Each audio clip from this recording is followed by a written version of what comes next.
Will Mali become the first country to fall to Al-Qaeda?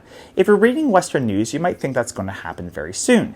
I want to talk about some background of what's going on in Mali, as well as some of the lies and hypocrisy that are occurring.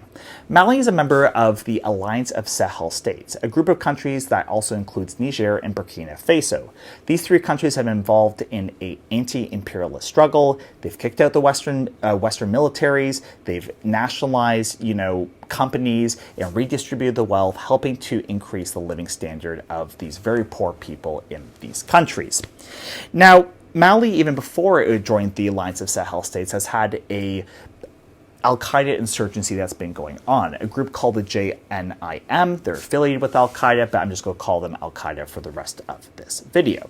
Well, in the last week or so, this group has engaged in a blockade of fuel trucks.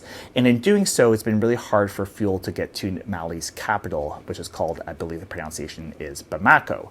And if you're to read Western news, Western institutions, NGOs, whatever, there is almost this discourse being shaped that the fall of Bamako is inevitable.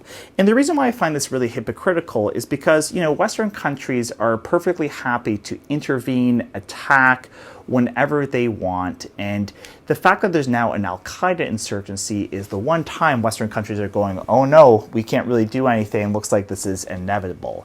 And I find that really hypocritical. That's not me to say that I want the Western countries to intervene. I definitely do not. But I think the fact that there's now Al-Qaeda on the outskirts of this capital city and Western countries are doing nothing to help out, I think that indicates a tacit approval of what's occurring. In other words, Western countries would rather have Al-Qaeda rule Mali than to have an anti-imperialist government do so. But there's also a second line. This is actually good news for Mali. So there's a lot of things saying that the capital is going to fall any day now. But in recent days, it actually looks like things are going better. Whether you like Russia or not, Russia, for instance, has actually sent a plane with a lot of fuel that's helped out the capital. And there seems to be some pushback of the Al-Qaeda insurgency. For instance, I saw a recent news article saying that schools are reopening in the capital and cars are now starting to be able to fill up.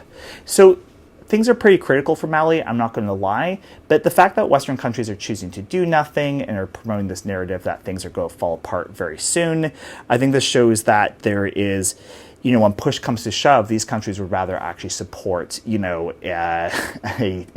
they call a terrorist group over a anti-imperialist government. Thank you so much. Let me know what you think in the comments below, and please like and share. Cheers.